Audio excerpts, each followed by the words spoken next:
Hello and good afternoon, everyone. My name is Patrick Quirk. I'm the Senior Director of IRI's Center for Global Impact.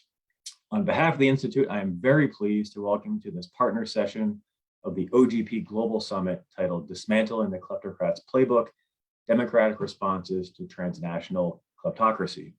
A few notes on logistics as folks join. This is a webinar-styled session that's being live streamed on Facebook and will be recorded. During today's session, please feel free to submit questions through Zoom's Q&A function, which can be found at the bottom of your screen. We'll be using the submitted questions later in the question and answer portion of our panel. Today, we have an exciting agenda with tremendous speakers and panelists that collectively have decades of experience working on anti-corruption. During the session, our panel will center on proven and emerging approaches to address the variety of tactics used by kleptocrats.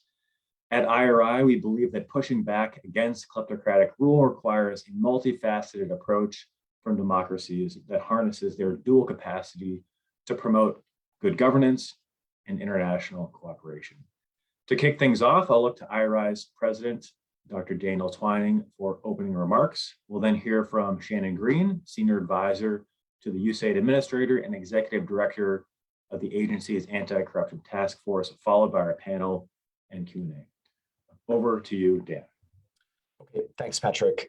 Terrific to be with our great friends and allies from USAID and the National Endowment for Democracy, the Open Government Partnership, and so many of you around the world, as well as here in the United States. Pleasure to see you all to kick off this important conversation, building on what I think was really some extraordinary momentum last week around the Summit for Democracy. We know that corruption is perhaps the most potent, certainly one of the most potent threats to both democracy and to, I think, the interests of democracies beyond their own borders. And the danger it takes takes different forms.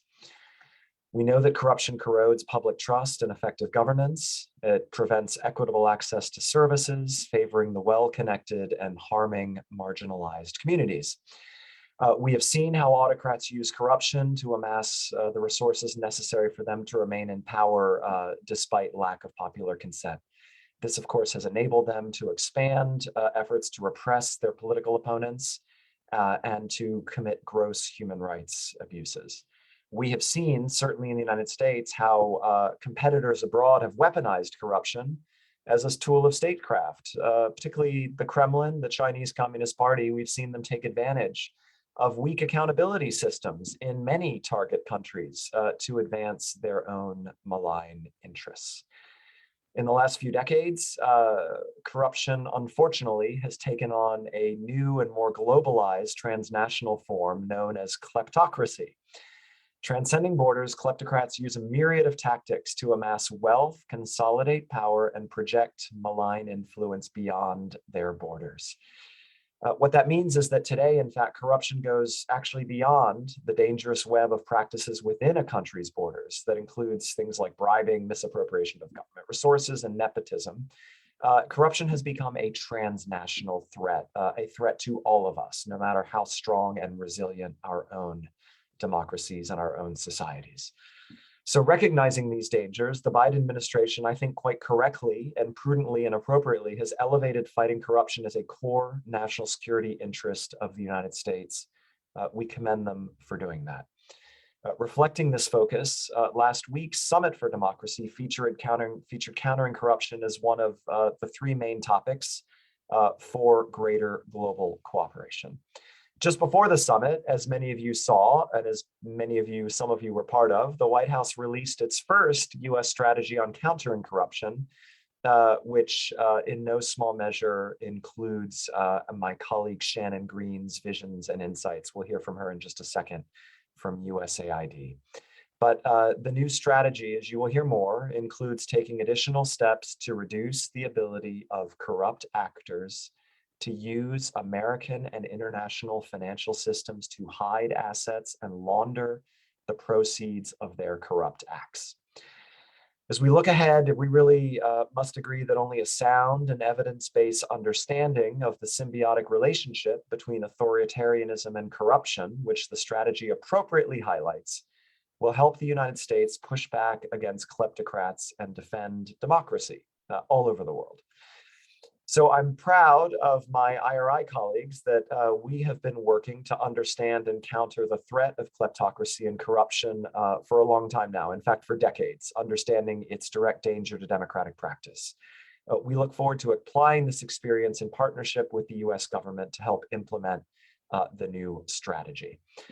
We're pleased to announce that since 2013, IRI has implemented anti-corruption and transparency programs in 33 countries across the Middle East, Latin America, Europe, Asia, and Africa. Those programs have reached hundreds of thousands of citizens worldwide. Through the years, IRI has developed and refined a standardized approach to analyzing vulnerabilities to corruption and produced an evolving set of programmatic interventions to help prevent and mitigate it. Through this work, we identified a gap in the anti-corruption space. Until now, no single resource has cataloged the suite of both transnational and domestic tactics that kleptocrats deploy to expand opportunities for public resource theft and the suppression of civil society. And it's clear that without an evidence-based understanding of kleptocracy tactics, reform-oriented actors are less able to anticipate, identify, and address wholesale kleptocratic strategies. Journalists and activists, for their part, face continued disruption of investigation and oversight efforts. So to fill this gap and build resilience against kleptocracy, IRI developed what we're calling the Kleptocrats Playbook. Based on a year of research, the guide outlines a taxonomy of kleptocratic strategies and the most effective ways to counter them. The playbook aims to equip civil society organizations, policymakers, and practitioners with the analytical framework to understand kleptocracy, and also offer a proven set of approaches to counter kleptocrats, both at home and abroad. We're very excited to announce the release of the Kleptocrats Playbook, which is now available on our website at iri.org, and I hope all of you will take a look at this resource after today's session concludes. For now, looking forward to hearing and learning from some of our most critical partners and colleagues who are participating in the panel discussion here on how to operationalize successful approaches to countering kleptocracy. So let me first and finally just take the honor to introduce our keynote speaker, Shannon Green. She's the senior advisor to the administrator and the executive director of the Anti-Corruption Task Force at USAID. Prior to her service at the agency, Shannon had already built an impressive record of service. She was the senior director of programs at the Center for Civilians in Conflict, where she oversaw efforts to protect civilians and their human rights. She also served as the director of the Human Rights Initiative at the Center for Strategic International Studies, CSIS, where she focused on addressing threats to democratic institutions and norms and enhancing justice and accountability. And in the Obama administration before that, she was the senior director for global engagement at the NSC, where she was also engaged on these issues around conflict and protection of basic rights and dignity. So Shannon, it's my pleasure to hand the Zoom mic over to you and look forward to your comments, and congratulations on the strategy. Thank you.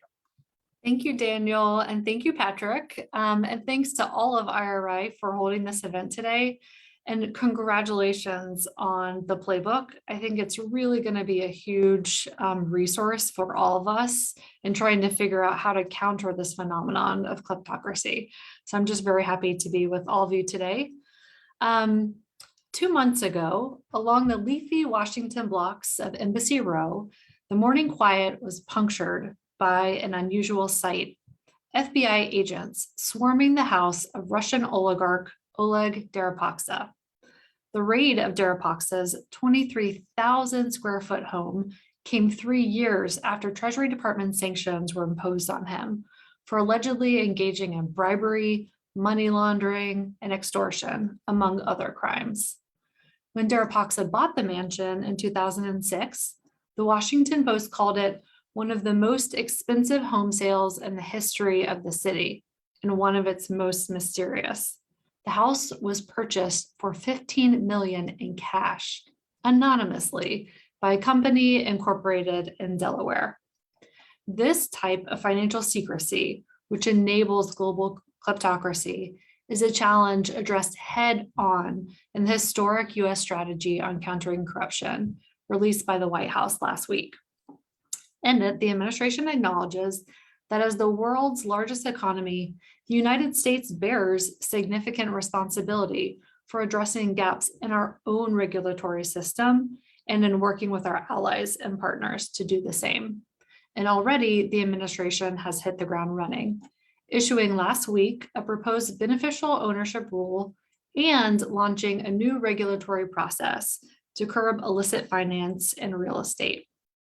And as part of last week's Summit for Democracy, the Treasury and State Departments issued sanctions against 15 individuals accused of corruption, kleptocracy, and money laundering, an acknowledgement of the importance of imposing consequences as part of our whole of government approach. Now, these efforts increase our credibility in pushing for reform internationally to address kleptocracy at its source. And that is where Usaid comes in. Administrator power has vaulted anti-corruption to the top of our agenda, given its devastating impact on all of our other development goals. Corruption diverts resources that are needed to lift people out of poverty, vaccinate the world against COVID-19, arrest climate change, and ensure that children have access to education. Corruption in the form of bribes diverts resources that are needed for social services and for businesses, up to 10% in terms of a World Bank estimate is sort of driven up in terms of the cost of doing business because of corruption. These are not abstract statistics. The human toll of corruption is profound, especially for the most vulnerable. Take the example of Venezuela. Carlos Paparoni, a recipient of the State Department's 2021 Anti-Corruption Champions Award, uncovered that 98% of the Venezuelan regime's allocated budget for food subsidies was never spent and appears to have been stolen.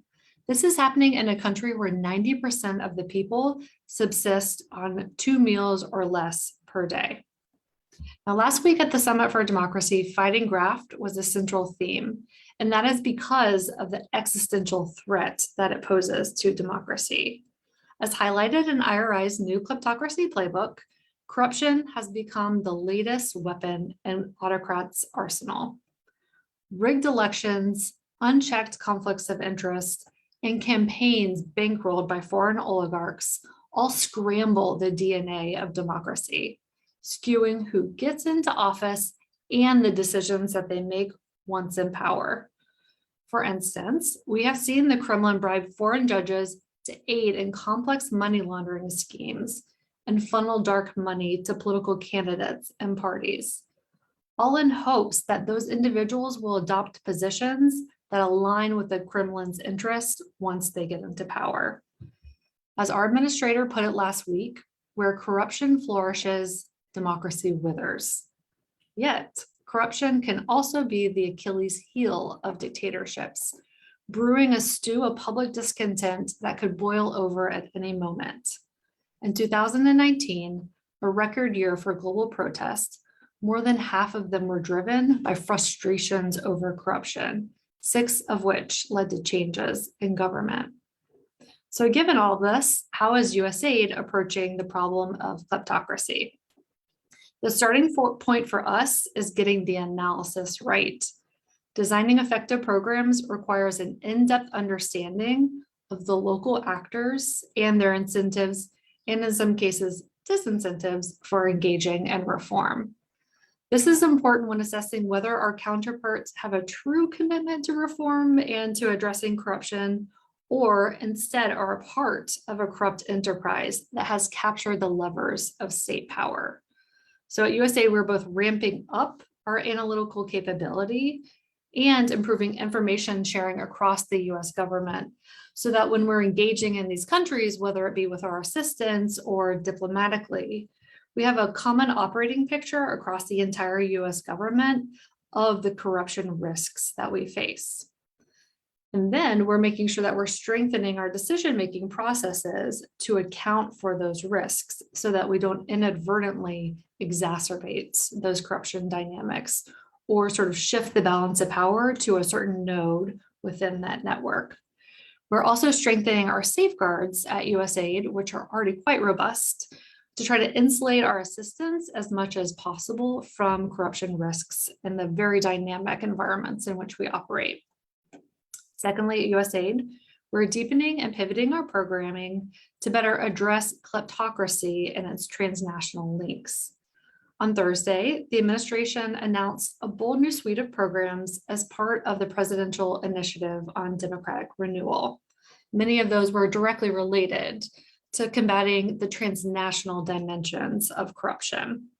This includes USAID's Empowering Anti-Corruption Change Agents program, which will boost support to frontline actors in civil society and in the media who expose kleptocracy, but also who are engaging collectively to press for reforms to address it.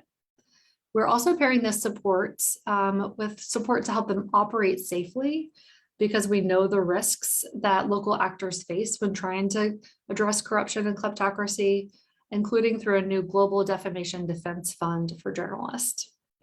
To complement these efforts, USAID's Global Accountability Program will build the capacity and resilience of countries targeted by strategic corruption and to help close the loopholes that kleptocrats can exploit.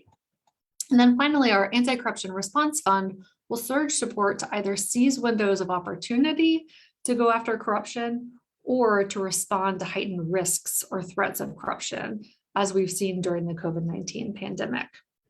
Through all of this, we are attempting to better latch up our assistance with the other tools of US engagement so that our sanctions and diplomacy and multilateral engagement all come together to confront kleptocracy.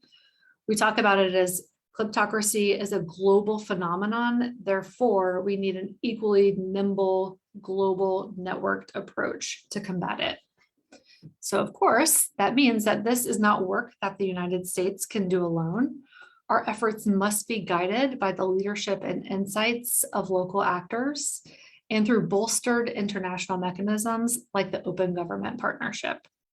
We've been very proud to support OGP, both in terms of the Secretariat and country level engagement for the past 10 years. This year, we've doubled our support to OGP so that we can leverage this really unique platform to support meaningful commitments and the implementation of those commitments during the year of action. And we're very much looking forward to the OGP Summit later this week. So I know that there's a rich panel discussion to come, and I plan on shirking to the background and listening to all the great insights that come through during that panel. But before I wrap it up, I wanted to share a couple of ways that we can partner in the weeks and months to come. So beyond finding the funding for this ambitious set of activities that I just mentioned, we're seeking partners, especially for our grand challenge on combating transnational corruption, which was launched by Administrator Power last Tuesday.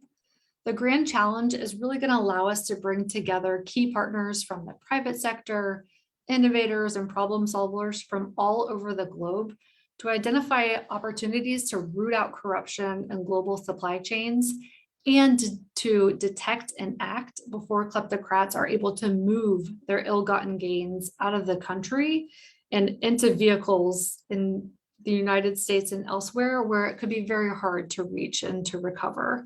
So we're really looking for key innovations to stop the outflow of those precious resources. If you would like to get involved in this effort, we have set up a email address at USAID. Please reach out to us at challengecorruption@usaid.gov. Second, we are very open to your ideas about how to link all of this work to other parts of USAID's development agenda, from health to gender to climate change. Over half of USAID's anti-corruption work actually falls outside of the democracy, human rights, and governance sector. So for us, deepening integration of anti-corruption across all of our various sectors is absolutely critical to amplifying the impact of our anti-corruption work, as well as to improving sectoral outcomes. And so we very much we're very much welcome to your recommendations on how to do so. And then finally, we're committed to grounding this work in the latest research. And so I wanted to invite all of you to USAID's first Anti-Corruption Evidence and Learning Week, which will take place January 10th through the 13th. During this event, we're going to reflect on the data from existing anti-corruption approaches, learning about some of the new frontiers in the monitoring, evaluation, and learning space, and then identifying gaps in what we all know collectively so that we can do a better job countering corruption and kleptocracy. With that, I just really appreciate the opportunity to be with you today. And more importantly, I'm so grateful for the work that all of you are doing, oftentimes at great odds or against great odds. I think that we have a window of opportunity to make historic progress against the forces of kleptocracy. And I'm looking forward to seeing how we together can make the most of this moment. Thank you. Thank you so much, Shannon, for that keynote address, and Dan, for your opening remarks. We in the DRG community following last week really feel like we have wind in our sails and are very much looking forward to collaborating with the Biden administration on this incredibly important anti-corruption agenda. Moving to our panel, I have the distinct pleasure of introducing three experts who have firsthand experience with the fight against kleptocracy. In the order in which they'll speak, we're joined by first John Glenn, who is the Senior Director of the International Forum for Democratic Studies at NED. Previously, John was the Policy Director at the U.S. Global Leadership Coalition, and prior to that, served as Director of Foreign Policy at the Marshall Fund. Next, we will hear from Miranda Petrucic, who is the Deputy Editor-in-Chief for Regional Stories in Central Asia at the Organized Crime and Corruption Reporting Project. She worked on an award-winning and really excellent series of stories that led to protests, which eventually brought down the government of Kyrgyzstan, and is a member of the International Consortium of Investigative Journalists, who's worked on the Panama Papers, the Paradise Papers, and the FinCEN files. Welcome, Miranda. Finally, we will hear from IRI's own Aguiar Zundia, who is a Deputy Director for Technical Advancements within the Center for Global Impact. Prior to IRI, Aguiar worked on public sector management reform projects in Latin America at the World Bank, and is here in his capacity as the editor of IRI's just launched publication, the Kleptocrats Playbook, which we'll have the opportunity to hear more about. To start our panel discussion, each of our experts will give an opening statement and share their thoughts on today's topic. From there, I will ask each panelist a few questions and then open it up to the broader audience to ask questions of all three. Without further ado, over to you, John. Patrick, thank you so much. It's really a pleasure to be here with you, with Dan, with friends to talk about this issue. And what a great time to be able to do so. As you've all noted, feel like there is some wind in the sails in this issue. The Summit for Democracy was something that captured a lot of our attention. But I will say, I think it's in this issue on kleptocracy that we saw some of the most concrete commitments and some of the kind of most concrete elevating of these issues, which is exciting for this work. So if I may, I want to begin by expressing my appreciation, I should say really upfront, for the primer's recognition of the National Endowment for Democracy's work on kleptocracy. Thank you. This is work I want to highlight is led by my colleague, Melissa Ayton, and my remarks build on her work and the work of many others who have done so here at the NED. It's work that we feel is one among the sort of core challenges to democracy today. And it's exciting to see your work and our work sort of come together and find opportunities for us to continue to talk more about it. For me, the focus on the transnational element is really, really critical. I know we'll talk more about that in some depth later, but I really want to call attention to that. And it's sort of just can't be said too often enough that this change about what we're talking about from corruption to kleptocracy is a point that needs to continue to be made. Corruption, as we've all probably seen when trying to talk about this, is a concept that can mean everything to anyone. And it's really this idea that this is no longer sort of the political corruption that has afflicted, as the report says, human societies throughout history, but is a shift to understanding how this happens now in a new sphere. And I think the playbook does a really good job, or the primer, excuse me, at sort of trying to go beyond this case that this is something merely unfortunate that is part of human history, to making the case that that kleptocracy is not a victimless crime. And in particular, I want to highlight my appreciation for the elevating the focus on strategic corruption, or as it says, corrupt practices harnessed in pursuit of non-pecuniary ends. And I think this actually does a really powerful job of understanding that this is not just, you know, money in Swiss bank accounts somewhere. And instead, it's as you said, and as Shannon said, the latest tool in the arsenal of the authoritarians. And while this community who's involved in working these issues knows this, I feel it's really important because it's a way that we continue to build bridges to the broader community working on broader democratic issues, on broader financial practices issues, and it allows us to really highlight and contribute to those conversations. As Shannon said, I actually was really struck. She said, we need to get the analysis right if we're going to solve the problem. Indeed, corruption writ large is often identified as the driver of global protests pre-pandemic. But I think it actually sort of highlights the focus on corruption and kleptocracy, some sort of pernicious debates that we've struggled with, and has to do with sometimes the issue of poverty. Does poverty drive migration or protests or even terrorism? And it helps clarify the challenges for sustaining democracy after transitions. Because if we look at the impact of kleptocracy, and if we looked at the impact, the way this shapes of injustice, it changes the programmatic work that we do to address these problems. I'll close with two sort of observations here real briefly there. I think the challenge for this work continues to be one of competing foreign policy objectives. So the primer noted in a really interesting way that the kleptocracy sort of issue spread transnationally in the 2000s when many in the political sphere were focused on the global war on terror. I think today we're seeing that challenge in a new form, which is one around great power competition, as some call it. I was really struck, maybe you saw just last week, there was a piece in Politico where they made an announcement and they said that China is thinking of opening a military base in Equatorial Guinea, a country whose leaders are among the poster children for kleptocracy and the use of kleptocratic practices.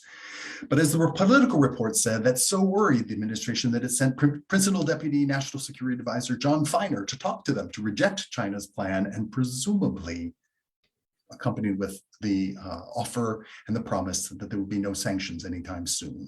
And it's a classic move of a country playing off big country against another. The second thing I want to highlight is one that's really still sort of ongoing. It's an issue I would just put on the table for our thinking about, whereas we're still understanding, which is the impact of the COVID pandemic on it.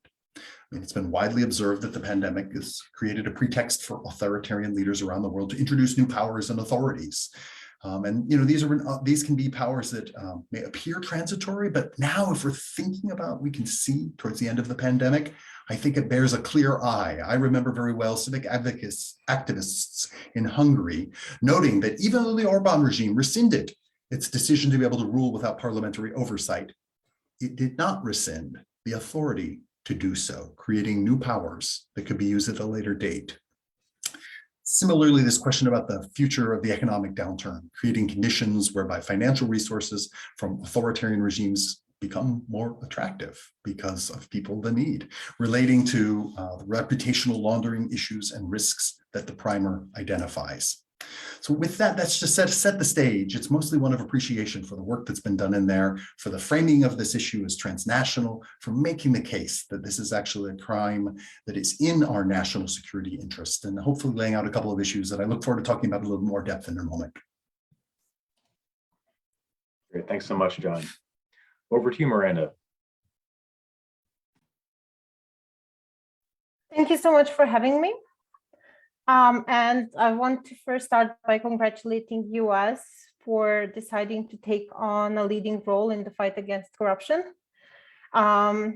It came right in the time. I also want to say that over the years, we have seen a great progress. We have seen introduction of beneficial ownership registers in a number of places. Actually working on Pandora Papers, that was one of the elements that mostly contribute to being able to publish investigations, because BVI has required companies to file information about beneficial ownership, and thanks to a leak, we were able to see that.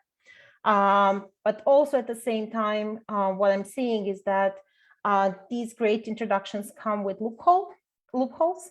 And what I've seen happen is that, for example, we do have a beneficial ownership registry, but at the same time, people are still able to lie and say that, somebody else is a beneficial owner. And we really don't have checks in place and sanctions in place to stop that practice. And I think this is something that, we all need to ask ourselves is, what are we willing to do to really break the cycle and close the loopholes?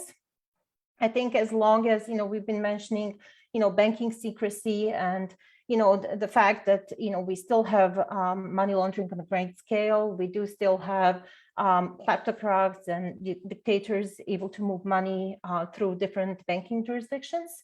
What happens is that for banks, it's more profitable to violate the law because the fine they pay is the cost of doing business. And until there's an end to it, they will be able to continue to violate the law and basically enable this kind of practices. We have seen Magnitsky Act, which I think is one of the greatest way to sanction individuals that was introduced by US. And we have seen it in a number of places already playing a role and basically bringing, in a way, justice as well, and a strong message to kleptocrats that, somebody is watching. I do want to, from the sphere of business I'm in, media and nonprofit, I think one of the big changes in the recent years has been GAC program, Global Anti-Corruption Consortium, which basically was a program we have launched together with Transparency International, where we combine hard-hitting investigative journalism and civil society advocacy. And this program basically meant that somebody is actively following what we are investigating, and then strategically looking to promote sanctions and actions and changes of law based on what we have discovered. I think this kind of partnering between civil society journalists, those who are investigating, is a major step in the fight against both corruption and kleptocracy. I will say that one of the biggest threats, I think, also now represent the privacy laws. They have been introduced with a good intention, but increasingly their use against the transparency and in order to hide information, especially in the dictatorial and autocratic regimes. I will say also that the recent events in Russia are gonna affect large parts of the world, which will follow what they're doing. So in Russia, we now have a problem with the foreign agent law and a number of organizations being designated as undesirable, which basically threatens to kill media. It threatens to kill civil society. And we all know that very often what Russia does, a number of autocratic regimes follow. And I think this is a serious threat because in a way, with this introduction of undesirable law, Russia is able to erase, history of fight against corruption. Organizations who are declared undesirable, we just had one example of media organization which completely deleted their whole media archive and everything they have published. And that basically means that, it disappears as if it has never existed. So those are some of the threats and some of the thoughts that I have on this topic. Thanks so much, Miranda. Edgar, over to you. Thank you, Patrick. It's great to be in really fantastic company today. And before I start, I wanted to recognize both NED and OCCRP for really being the ones among a few others who were able to, a few years ago already, elevate this issue and really draw attention to the topic. And I'm happy to say that a lot has changed in just a year. When we first conceptualized this playbook 12 months ago, I think that the understanding among the public and even the practitioners' sort of familiarity with the concept of kleptocracy was ostensibly different than what they are today. And a lot has happened just in over a week. It is almost mind-blowing, but with the US strategy on counter-corruption that Shannon discussed, unveiled last Monday, the presidential initiative that has also been mentioned, different administration pledges and plans around the Summit for Democracy, I think there is a lot of reasons to be optimistic and to think that the momentum is sort of there to try to drive forward anti-kleptocracy reform and action. In terms of how has the field evolved or the conversation around kleptocracy, I think it has changed significantly and rapidly. as I was noting. Today, kleptocracy has become a key fixture of the lexicon of people like us who work on the democracy, rights, and governance space. And again, that wasn't necessarily true just a year ago. There's even a countering kleptocracy and foreign corruption caucus in Congress. So again, a lot of progress on that end. How have things changed? I think first and foremost, there's a growing recognition that the transnational aspect of corruption, it is a key piece of the kleptocratic challenge, as well as the role of the so-called enablers, the white-collar professionals, lawyers, accountants, real estate agents, who really are critical in facilitating the laundering of corruption proceeds in foreign jurisdictions. And I think this is a great accomplishment for the anti-corruption movement, which have been advocating for decades, really, to do some of the things that my fellow panelists have already noted, like close the loopholes in terms of anti-money laundering frameworks, develop beneficial ownership legislation, which is something that Shannon also mentioned, increase the use of sanctions against kleptocrats. So it looks like this has become the conventional wisdom now, and there is no turning back. But what's perhaps less clear among corruption watchers, and definitely the public, and this was one of the motivating drivers behind our playbook, is how the laundering of these illicit proceeds and other illegally acquired assets is accompanied by a series of tactics that range from traditional corrupt practices to political repression of different kinds, coercive measures of many forms, and image management and branding efforts, and how these tactics combined together really enable kleptocrats to amass wealth, but also to perpetuate themselves in power. So I think that's one of the reasons why we're also excited about the strategy on countering corruption that the administration has unveiled, because it looks like it's an attempt to lace together responses that have been pursued or even just formulated in isolation, and now there is a grand strategy to tackle them together.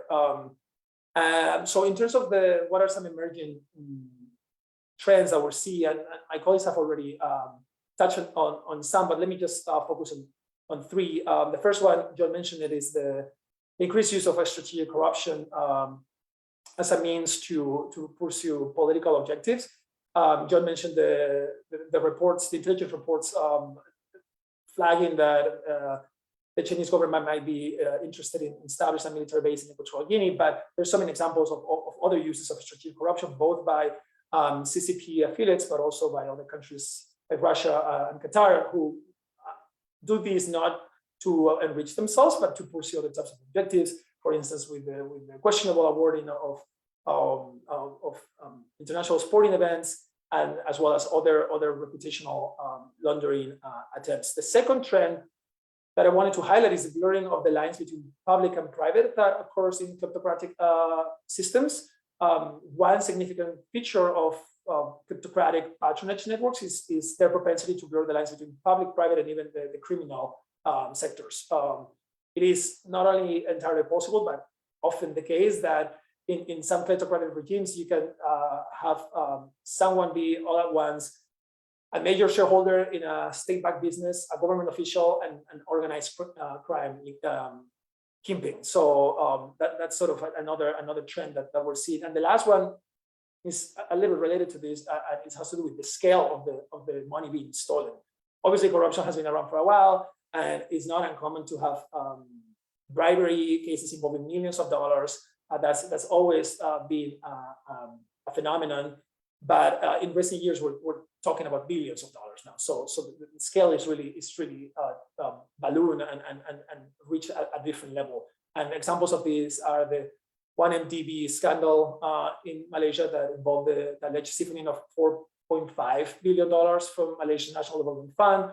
Recently, U.S. law enforcement has accused the Ukrainian oligarch Ihor Kolomoisky of abusing his position at a major bank to funnel $5.5 billion in fraudulent loans. So the scale is truly a novel aspect as well. So there are obviously other trends that we could discuss, but I think that in the interest of time, I'll stop here and look forward to the conversation.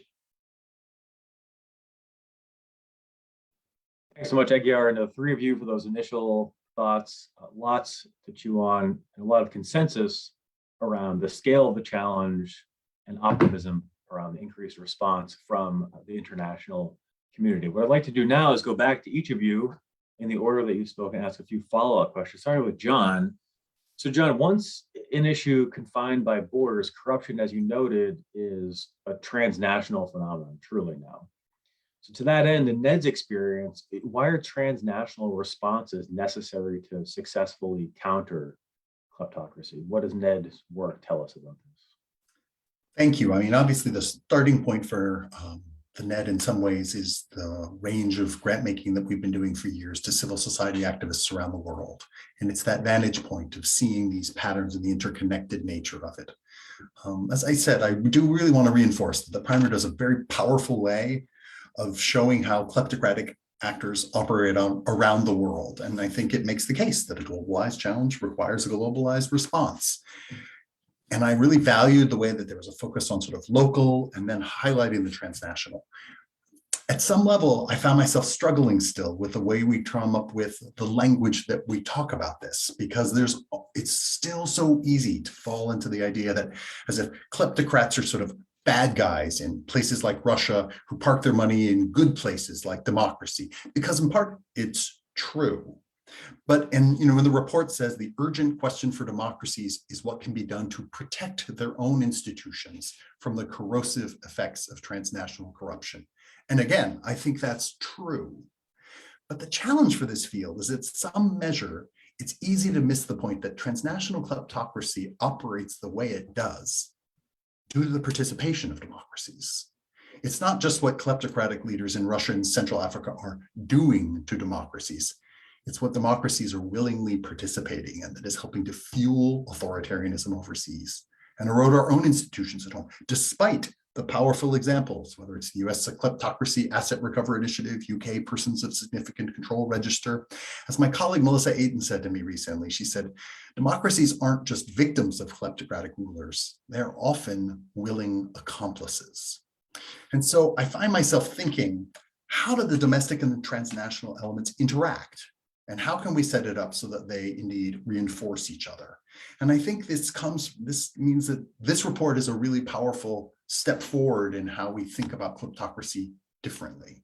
So the NED has had this powerful set of work that my colleagues, Chris Walker has led with many others around sharp power. But one of the sort of pieces that's premised on is the interconnected nature of the world that we live in today. This notion that, as it sometimes says, democracies and authoritarian countries are tethered. And of course, this is most clearly seen in the economic realm, where the institutions and systems of kleptocracy are particularly powerful. And this is what makes the current period different from a kind of Cold War frame of external actors competing in different spheres of influence. And so I think the report or the primer sort of starts us thinking about how do we change the concepts that we have to understand how our own institutions in many ways it is profitable for them to help kleptocrats in some ways. And so here you have this issue is that the playbook really highlights an important way I think about how law enforcement in democracies need to be reformed to meet the challenge. And I found myself thinking as I was reading a piece by Casey Michel, sort of this notion as he reminds us that as his quote was, the money in Teodorin, one of leaders in Equatorial Guinea's pockets, wasn't illegal per se. Given the nature of his father's dictatorship, everything he and his family did was technically legal according to their law, but this money was illegitimate, pilfered from his country's treasury, stolen from the people it should have served most, available only because he was the son of a dictator. And this challenge about how we deal with the question of what is illegal, but perhaps not illegal in those countries, and what is illegitimate. And I think that ultimately, and I'll stop here with this part on the transnational focus and how NED focuses again, is a transnational focus allows us to go first of all, beyond the notion that national legislation can be enough and national policy frameworks and the way that, of course, we need to set up transnational responses. But I think it also makes it easy for us to see, as the report so nicely notes, the importance of civil society actors and activists around the world, networked across countries, that are raising awareness on this challenge, that are identifying and revealing the practices that had happened and are mobilizing, in some cases powerfully, the sense of injustice that these actions merit. Thanks so much, John. Picking up on the topic of what actions we can take, the endowment has supported many anti-corruption programs and helped strengthen anti-kleptocracy networks globally. For example, with the Anti-Kleptocracy Coalition of Central Africa. So what, in your view and experience, are some key elements of a successful anti-corruption network? Well, once again, and it's sincere, thank you for the acknowledgement of the work there. It's work that my colleagues have been leading for a while. And thinking about the answer to your question, I came back to one spot in the report, which it talked about what the key obstacles were. So what's a successful response? Well, what are the key obstacles? And it talked about in the report, the combination of financial anonymity and public apathy above all else that permits kleptocrats to operate with impunity. Financial anonymity and public apathy. And there is where is the sense about how a successful civil society transnationally networked response can identify those challenges. As the report notes, this is the way that civil society actors can ensure, as government takes action or proposes to take action, that they actually do so and continue to do so. And that within authoritarian societies, it is the work of civil society activists that can expose these regimes to the public and generate the kind of political pressure that is needed for them to deal with this. So this is really a question for us there about how we look at this sense of what's transnationally connected. It's so easy to see this problem and treat it, as the report says, the obstacle of apathy, as if the price of doing business. History's age-old problem with powerful rulers, but it is really there that those civil society activists can play that role. Now, I also think the report does a really important job of highlighting that, in particular, journalists who are so often at the front lines of identifying, exposing, and naming the kleptocratic practices at hand, that they are so frequently at risk. This can be everything from lawsuits and libel suits engaged in different jurisdictions to direct political and economic pressure. And so I really want to call out one of the really powerful recommendations in the primer about support for things such as the Global Media Defense Fund. So that these are pooled resources that recognize that the risks and the dangers that journalists and civic activists working in this space take. And so I think to the extent that we can see that we make these connections that exist across the patterns that are being exploited by kleptocrats and by autocrats, but we can also ensure that we are protecting and offering resources and helping these actors who are that change agents on the ground to build their own resilience in order to do so, because we rely on them. Thanks so much, John. I want to pick up on your reference to the important role that journalists play and look to Miranda, who has firsthand experience and leadership in that particular role. So Miranda, looking to you, what are some of the challenges that journalists face when investigating corruption?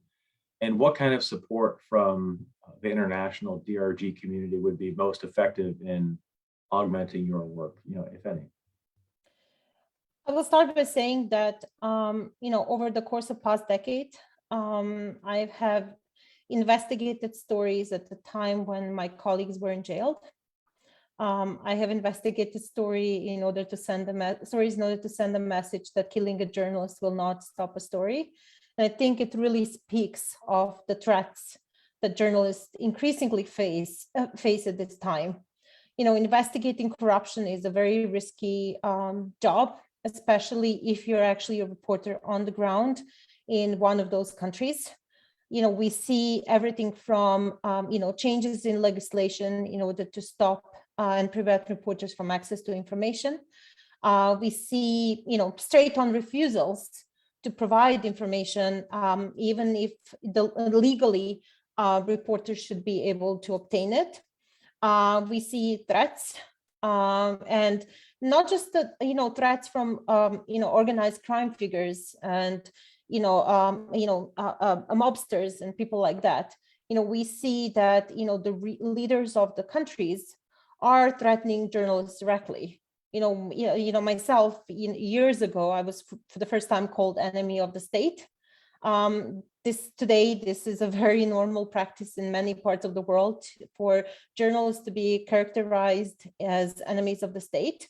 Another thing we see is that propaganda machine and the use of state resources to target journalists in terms of, other media companies who are basically writing articles and, calling for, a death of journalists. And this is something that, we have not seen before, but we are increasingly seeing it now. There is a lot that can be done. I'm going to say that, last week I was in Norway for the Nobel Peace Prize. And I have to say that a spotlight, the global spotlight that journalists got that week meant a lot. It was very empowering. I think we are at a critical moment in the fight for truth and for the facts. And I think that was recognized. And, I'll just remind you that this was only the second time journalists have received this award. And the first time was before the Second World War. So it speaks of the urgency and recognition of that urgency. Us as journalists, we do a lot to protect ourselves. Just this week, my colleagues from one of the regions that I work in were getting security training where they were learning how to, detect surveillance. But for journalists, when you come from a small environment, it is very easy to silence you. It's very easy to make you feel alone, to make you feel threatened. And this is where we really need support, which is basically highlighting the work of those reporters who are working on the ground in these very, difficult environments. Now, when you think about Rappler or Maria Ressa, everybody knows their name.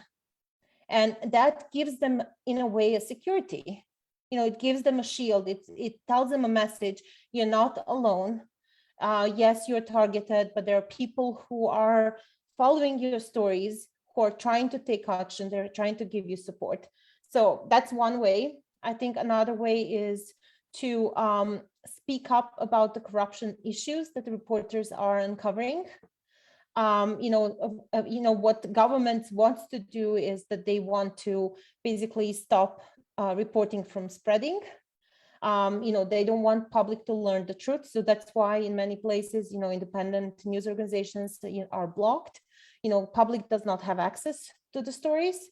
So, a stronger conversation, I think raising questions, when there is a meeting with, President Aliyev of Azerbaijan, by the others, state level officials, they should ask questions.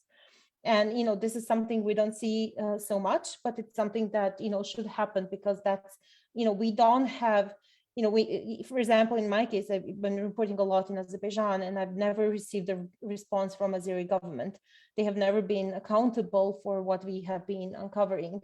And I think, raising it at the global stage and asking questions would be a big difference. I think, journalists do need support. One way is financial support. And I think in many parts of the world, we are now seeing that there's actually decrease in financial support to, investigative organizations. For example, in Central Asia, NED is doing a fabulous job, but that job is not followed by other donors. So what we see in places like Kazakhstan, there is a decrease in funds that's going to go to civil society and journalists. And that's a real threat. Kazakhstan is autocratic regime. It's a very much oil-rich country, which, spends a lot of money on basically buying support abroad. Yet there's no record of, human rights and democracy there. So those are things that can be done, and these are the ways that we can support, journalistic community. And I think for, us as a journalists, we have realized that we have powers when we act together. I think the big collaborative efforts over the years have really shown the impact we can have with investigation, the support we can have, the stories we can bring with the local partners, working jointly and uncovering, grand scale corruption. Thanks so much, Miranda. In that response, you mentioned the plethora of challenges that you and your journalist colleagues face. So I wanted to focus on one of those. Your organization, the Organized Crime and Corruption Reporting Project, recently reported that kleptocrats in Serbia are using SLAPP lawsuits or SLAPP lawsuits to silence local investigative journalists, which of course is a tactic that we highlight in the playbook. So how, in your opinion, can journalists fight kleptocracy in really difficult contexts such as Serbia? It's very difficult, and I have to say, my colleagues in Serbia, the organization is called KRIK. They have been for years reporting about, the highest level officials in their government. They have reported about, then Mayor Belgrade, who acquired 24 apartments in Bulgaria. Instead of being sanctioned, he has been promoted to Minister of Finances. I will say that my colleagues also uncovered how a current Minister of Health was used by a crime gang to basically kill one of the opposing members. These people are in the government. At the moment, in addition to numerous death threats and threats of violence, reporters are dealing with 10 lawsuits. In total, basically, they're looking to take over $900,000 in damages. I have to say this is 3 times their annual budget. Huge amount of money, and Serbia has changed the legislation to basically hold accountable the editor of the organization. So if the organization doesn't pay, then the editor will be held, will be forced to pay, which of course it's impossible. So what can be done? I mean, one thing is, we need to send a message of support.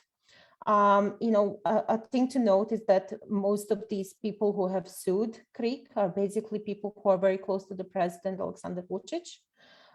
There are also government bodies which are involved. We also have, I think one of the police officials who has sued them for uncovering corruption in police. This is something that is absolutely unacceptable and unbelievable.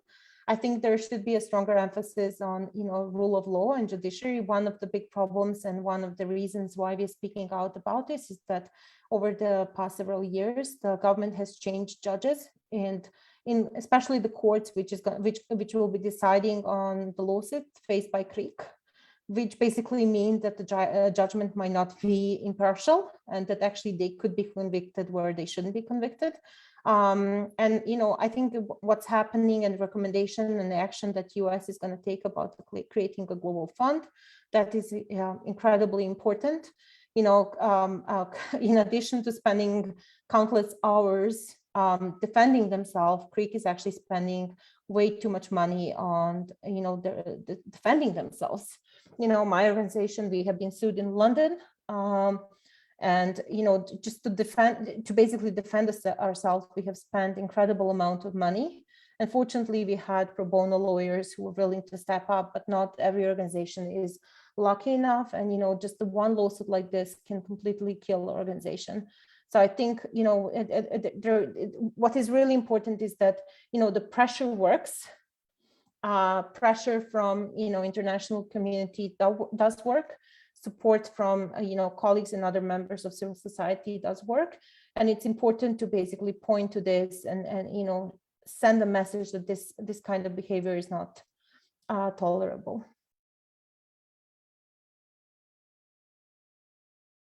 Thank you. Thanks so much, Miranda. That really underscores how important the Biden administration's commitment to increase support for investigative journalists is that they rolled out last week. So shifting now to Egyar, we've heard from John, who touched on the full range of Ned's work, from programming to research, and then Miranda, the on-the-ground perspectives. Over to you, Egyar. Let's talk a bit more about research. So what's, in your view, the value add of research like the Kleptocrats Playbook, and what do you see as its relevance in supporting anti-kleptocracy efforts globally? Thank you, Patrick. I think that the main value out of the playbook that we're launching today is that it provides a new framework for understanding kleptocracy that really underscores 3 main elements that we've been perhaps touching on, but let me just outline them for a moment. The first one is that it reinforces the notion that kleptocracy is a unique blend of 3 features: grand and widespread political corruption, which we've discussed at length, cross-border illicit flows of financial or other types of assets. And third, and very importantly, an authoritarian governance, either system or forms of authoritarian governance that more often than not include or feature a repressive element. The second feature of the playbook that we think that makes a meaningful contribution is that it presents a taxonomy of the full range of kleptocratic tactics. We've talked about many already, and the way we analyze them, and John touched on this, is both based on the geographic scope, whether they are transnational or they are localized in a specific jurisdiction, whether that's the country of origin, if you will, or the country of destination, but also the type of tactic. And Miranda was talking about good examples of all of this. We have 4 categories: political and legal, economic and financial, violent and coercive, as well as reputational and image and branding based. And we think that this is helpful in perhaps expanding the horizon of certain audiences when they're looking at the issue. And the third element, and we haven't gotten to talk about this yet, but is that we included some examples of successful as well as promising responses to pushing back against kleptocracy, as well as some recommendations for the international community. So we think that taking together these 3 elements can be helpful in doing a couple of things: raising awareness, not only about the complexity of the phenomenon and the sophistication of kleptocratic rule, but also highlighting how the responses need to be responsive to this sort of hydra. In the words of expert Sarah Chase, I think when she was examining kleptocracy in Honduras, how you cut off one head and then another one grows back. So this almost whack-a-mole game that kleptocracy forces anti-kleptocracy actors to do, it is important to keep front and center. And practically speaking, this means that as an implementer of an anti-kleptocracy program or as an advocate, you need to keep this in mind, this multifaceted nature of kleptocracy, and know that, for instance, if you're in Guatemala addressing the closing space for anti-corruption activism, you need to look at the kleptocratic elites that have a vested interest in firing non-compliant judges that are investigating corruption, for instance. Or if you're in Bangladesh, are you trying to promote democratic governance or support entities doing that type of work? You need to examine the linkages between the political and business elites and their investments offshore. So we think that this comprehensive understanding, this taxonomy can be a contribution and fill a gap that was there before, and in that sense are relevant for the discussion that we have. Yeah, evidence-based diagnosis is certainly essential to addressing this problem. Before Aguiar, go to you, my second and final question for you. A reminder to the audience, you can submit your questions to the Q&A function. After this query, I'll open it up to all of our participants globally, your questions to our 3 esteemed guests. So final question for you, Aguiar. The through line across the panelists has been diagnosis of problem, but also action. What can we actually do on the ground? So in your view, how can DRG implementers like, say, IRI, I know there's support anti-corruption activists and networks. Where do you see IRI's role in this fight? I think that there are several areas where implementers like IRI and others can make contributions. And now that we have a clear and comprehensive strategy in place, a Northern Star, if you will, I think our task is a little less daunting. 2 particular areas that perhaps come to mind where we've seen demand and a need are supporting secure approaches to activism. Miranda was talking about, on the journalist perspective, how fraught with danger this job can be, as well as promoting efforts to build coalitions and do advocacy. So in terms of supporting activism, I think we all know that, or have encountered cases where you have the people who are committed and passionate and skilled to stand up against kleptocratic rule, but they sometimes need access to technical resources that would allow them to circumvent repressive technologies, that would allow them to communicate safely. And this is, I think, one very obvious area where international partners can help provide that type of assistance. in terms of advocacy, when you're doing this work in more open settings, I think that often a challenge that we implementers see that our partners communicate to us is the difficulty to overcome collection action problems. And I think that there are some approaches that work here, multi-stakeholder coalitions, where you have a representation of cross-section of society can work by sharing either the burden of mobilizing and as well as galvanizing support from citizens to demand reforms. And the role of implementers here can vary, but there's several ways support can be provided, either by mobilizing technical and financial resources, serving as a convener, sharing practices from other contexts. So there's several things that can be done. And the last thing I would say is that in environments where more awareness raising is still needed, there is an opportunity to support civic education on the issue. There's an opportunity to help disseminate stories that personalize kleptocracy, that make corruption data more tangible, that really make the negative effects of kleptocracy more easily understood, and that can also help motivate citizens to demand reforms. But the one thing I would say is, and would like to emphasize, is that the approach should be to always serve as catalyzers and supporters of homegrown efforts and local organizations instead of trying to impose any approaches. But yeah, I think those are the 2 or 3 approaches that I'm going to highlight. Thanks so much, Aguiar. And again, to the 3 panelists, John, Miranda, Aguiar, for those excellent remarks and responses to my questions. Now I'm going to open it up to questions from the audience, many coming in. The first one highlights the importance of considering the full range of tools of foreign policy. We've talked a lot today about advocacy, foreign assistance, but there's also the diplomatic engagement. So the first question coming in from Tom Hushek, former ambassador of the US to South Sudan, who asks, how can diplomatic engagement, for example, from the State Department or the White House, better utilize Treasury sanctions and USAID efforts? Our habit with corrupt or authoritarian regimes has tended to lead to diminished diplomatic engagement. For example, he cites in South Sudan, where our presence has shrunk dramatically, also driven by conflict as well as corruption. Our once large democracy and governance program have shrunk dramatically along with our diplomatic engagement. So I'll throw that back out to the 3 of you to comment a bit on the role of diplomacy. And yeah, just raise your hand and jump in. John, I see your hand. Go right ahead. Yeah, thank you very much. It's a really important question, this question, how the tools go together. Although, of course, I'd like to hear Tom Hushek's answer to that, because he certainly brings expertise to this. But a couple of thoughts about that. The first thought is that, as Tom knows, I mean, diplomacy, on the one hand, in some circumstances, is a reward. It is a recognition and a source of legitimacy.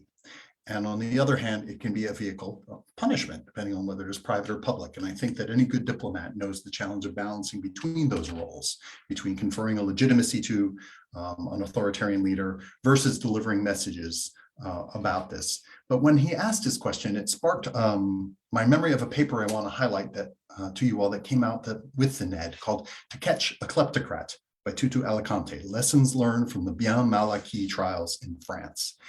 Now, this paper was really written talking about the role of civil society being transnational, but I think, and his paper really makes the analogy and sort of says that you must organize the civil society not just in the origin countries, but also in the host countries where these resources are stored and given legitimacy, and talks about the importance of transnational media campaigns, talks about the importance of diaspora communities in France.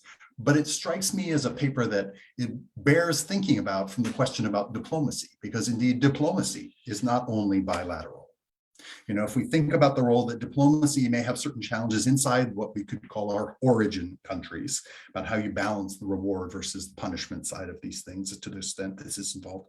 But I think it also highlights the need to engage in diplomacy in the host countries where those resources are as well. If not, I mean, there's an obvious question about multilateral fora, but I think part of what this work about thinking about corruption as kleptocracy does is urges us to recognize the multiple different nodes that are possible there. And I think diplomacy is actually a potentially very powerful tool in the case of the Tutu Alicante's paper in France, and that's a really a way that we can see this operating in a range of scenarios in which diplomacy can be powerful. Thoughts from Egyar or Miranda on the diplomacy topic? Perhaps just one comment, if I may. I think that one of the great aspects of addressing corruption or understanding corruption as a whole of government approach is that it increases the capacity of, in this case, State Department to be more credible when addressing certain thorny issues and have the credible, I don't want to say thread, but a conversation about how sanctions are on the table, how Treasury now is going to have a much more proactive role and a much wider scope of responsibilities. I think that if managed delicately, can yield to more honest conversations about issues that are complicated in a bilateral relationship. And to John's point, I think that another element that is important here and could further enhance these efforts is to, now that the strategy is out, is to make sure that multilateral commitments and fora and instruments are also elevated. There's room to be done. We included some recommendations in the playbook regarding the recommendations from the Financial Action Task Force, for instance, regarding money laundering. I think that a joint effort to deploy the new tools that the US government has now bilaterally, but also reprioritizing the multilateral agenda can ultimately lead to much more meaningful DRG programs in country, which I think that's one of the part of the questions that Ambassador Hashan had. Thanks, Egyar. My thought on this is that I think US diplomacy works when it's also paired with the actions by like-minded governments. And I think working together is a good way, and coordinated effort is a good way. I'll also say that I think, 2 years ago, we revealed how former customs chief in Kyrgyzstan helped, a group of businessmen loot more than $900 million from Kyrgyzstan. And the government basically took no action at first. But then, US ambassador spoke strongly about a journalistic effort. He sent a very strong message that the information is credible and that the government should take action. The person we investigated was put on Magnitsky sanction list, and afterwards government really reacted. So I think there is a great power in taking action and speaking strongly. And I think very often, diplomats do not speak up and they don't comment on the investigation and revelations of the corruption, but they do have a standing and they do have a legitimacy. And I think the fact that at the time the US ambassador spoke really resonated with the society locally and kind of provided in a way, shield for journalists and kind of message to authorities, because it wasn't just behind the doors, it was very public and open. All three really in agreement of the important role of diplomacy. John, you had your hand up. Please. Yeah, just one quick last thought. It just strikes me, often, if we think again as sort of diplomats in the traditional sense, they're the folks on the ground who are balancing the relationship with the country and the sort of complexities there. But I think that the Biden administration's executive order identifying corruption and kleptocracy as a national security priority empowers diplomats to be asking and speaking on this with the confidence that they speak for the President of the United States. And when you are deciding the trade-offs that you must make on the ground in the diplomatic world, having that executive order and that guidance from the White House is actually, I think, at least a helpful step in that direction to be able to do so in a way that I often have heard other diplomats say they struggle with, knowing how to exactly balance the competing priorities. And I think that we're in a situation now with this guidance that should hopefully empower diplomacy and diplomats around the world. Thanks for that, John. The next question coming in from the audience is for Miranda, but I'll take liberty to broaden it a bit. So the question for you, Miranda, is how have commercial spyware programs like Pegasus affected investigative journalists and their investigations against kleptocracy? So that's for you, Miranda, but I would ask all of you three to think, kind of more broadly speaking, how have new technologies aided or impeded efforts to counter kleptocracy globally? So first to you, Miranda, please.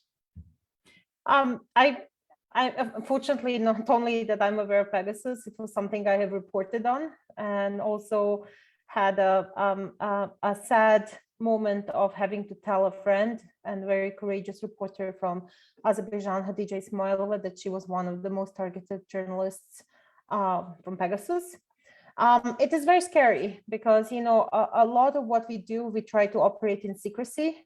You know, there's a lot to think of. You know, every time we start an investigation, one of the first questions I ask my reporters now as an editor is, what are the risks? And of course, we think about legal risk, we think about physical safety risk, we think about, you know, can we even get the story? You know, will government provide us information? We need to do it. But, you know, what we rely on being able to communicate and hold the information in secret. So for years, you know, we've been relying on using encryption. We've been relying on using applications like Signal to keep the information secret, because in reality, where danger comes from journalists is when those we investigate learn that they're being investigated. So what Pegasus basically effectively did, it allowed, you know, governments, in this case, those are, you know, autocratic, corrupt governments, to find out early on what reporters are doing. You know, this is a whole new level of a threat. It's a whole new level of a risk. I mean, when you think about it, it means that the sources are endangered. You know, other reporters that we work with, you know, very often, one way we protect ourselves is now to reveal names of reporters we work with. Pegasus put that in danger. So in a way, it completely changed the way we work. It kind of pushed things even more underground. It made us go back to some old techniques that, you know, with the new technology, we thought like, okay, we don't really need to meet in person and discuss things. Now we are, you know, increasingly aware that actually we do need to meet in person and, you know, deal with some of the most sensitive things in person. So a lot has changed. I think what is good is that US has, you know, declared it a national threat, which I think is a great step. It has also made the company rethink, and, you know, Israel has changed the list of countries to which they're allowed to sell this type of military weapon, because Pegasus indeed is that. And I think, you know, this is not the only technology. So, you know, we had Pegasus, and, you know, Pegasus might soon be a matter of the history, but there are many other tools that are used to target journalists. And I think, you know, one important thing we need to all consider is basically the use of technology companies. And, you know, some ways that, you know, these actors are able to use the, you know, failings in the system to basically, or are able to acquire technology from even Western countries, because, you know, we have companies in Canada, for example, which are selling this kind of tools to autocratic regimes. So there needs to be a much more attention basically given to who is able to acquire, because from one more thing we learned from Pegasus is that not only they're using it against journalists, they're using it also against diplomats and, you know, foreign governments. So it's definitely incentive to make it, to change and to revisit the legal framework when it comes to this kind of weapons. Thanks so much, Miranda. Then to the broader panel, the question of the role for good or bad technology in enabling or uncovering kleptocracy. Any thoughts on that particular topic?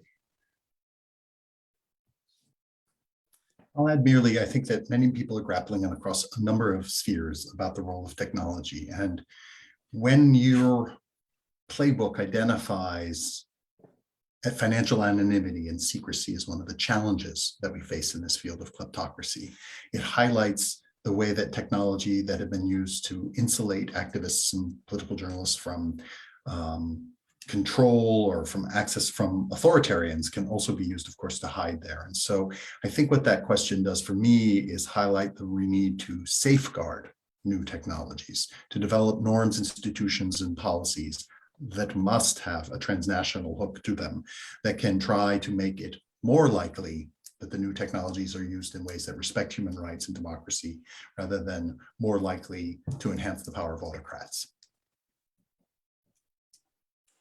I would agree with John. I think that, like in many other realms, technology has proven to be a double-edged sword, great potential to support the cause, especially of those who need to communicate in order to unearth and to push for anti-kleptocratic action, but at the same time, it has created challenges and make some activists, for instance, and journalists more vulnerable, to the point of creating guiding principles and standards. I'm encouraged by one of the announcements that Ambassador Power made last week about considering or establishing export controls for certain technologies that can result in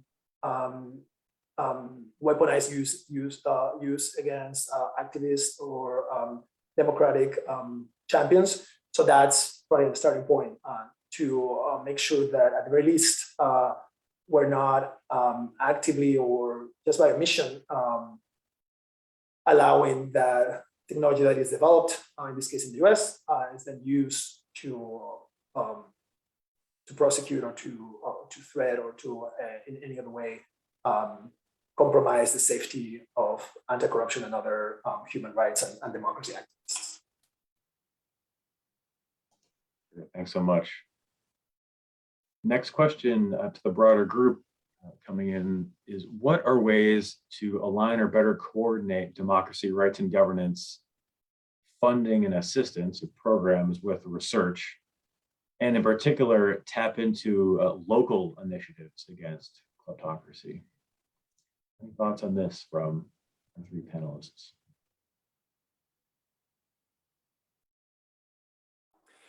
I would perhaps say this for John, in case he doesn't want to take the credit, because the net is doing a lot of this already. I think the National Endowment for Democracy is already doing a phenomenal job in making these linkages between the research and the activism and the conversations and exchanges that happen at the regional level, even in country, with the broader regional international community. And I think that as a result of that really fruitful and rich exchange, the rest of us who have access to those engagements and exchanges can learn and can, on our end, align ourselves with what we're seeing coming directly from those on the front lines. So I think that, in short, I would say that given the net increased capacity to continue to do this, that's one sure way to improve alignment. Miranda, please. Yeah, I mean, definitely, like, local funding is super important to all these organizations who are actually working on the field. But I will also say, as a journalist, when we first started talking about working together with activists, I had this uncomfortable feeling like, how could the journalists work with activists? I think, now when I see the Global Anti-Corruption Consortium and, the effect it has, it makes me very happy. And I think this is, one of the great, decisions from the Democracy Summit is that there is going to be more support to this kind of collaboration between civil society and journalistic organizations, because what I see is, we have somebody who is actively paying attention to the investigations we are publishing and thinking about the potential for action. And, there's also a second way in which it goes, where we receive information from, Transparency International, for example, which we can then use to, to advance our investigations. And I think, as long as both sides are, acting independent of each other and don't influence each other's actions, which in this case we have made sure happens, I think it's a great way to multiply the impact. And we really need to think about, like, the ways that we can, actively and forcefully multiply the impact that journalism can have, and also civil society can have. Can I jump in? Yeah. Thank you. I think Miranda's voice is really important to hear in this, and thank you, of course. I think, the playbook's push again, this question of how we can empower local activists and what we can do and how we can align it and what the research can do is, I think, in part of and parcel of a strategy that recognizes at the same time the transnational nature of this. I mean, when you're in situations where tight media restrictions in source countries and repressive circumstances in many kleptocratic source countries make it difficult for local actors, local players, individuals, groups to mobilize, to call attention. It's the ability to connect them and to help to protect them, as we've said earlier today, but also to connect them. And it's to connect them. The paper that I referred to earlier by Tutu Alicante makes a powerful case where he talks about the need for a transnational media campaign to be effective. And maybe I'm making the analogy I made earlier of diplomacy in host countries, but also actually where one of the things one can do is to make this campaign to target the audiences in a media campaign in the host countries where kleptocrats' gains are housed. And so I think there's a way that one can try and both protect them but connect them. That is in some way some of the power that we can try and do, because these people are facing really tough circumstances most days. And it's really in our best work is to be able to try and help them. Thanks, John. Protect and connect, really useful framework. Final question for the panel from the audience gets down to truly the grassroots level, and that is, what are some lessons learned either from research or your own personal experiences for mobilizing citizens to counter kleptocracy? So how do we get everyday citizens involved in this truly transnational and global fight?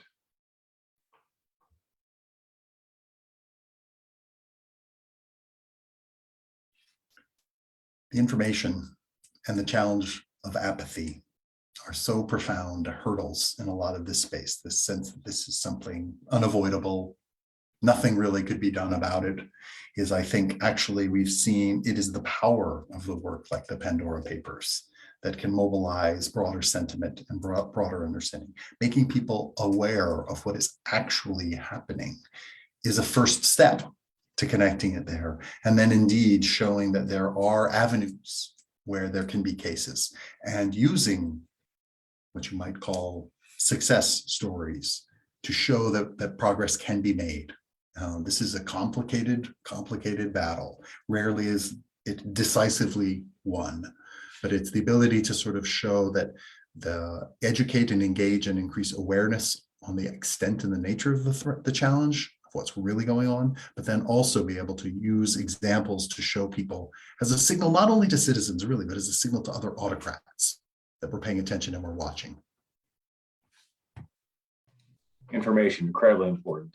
Miranda, Aguiar, anything to add? Yeah, I would like to repeat the words of Maria Ressa from Rapland from the Nobel Peace Prize ceremony.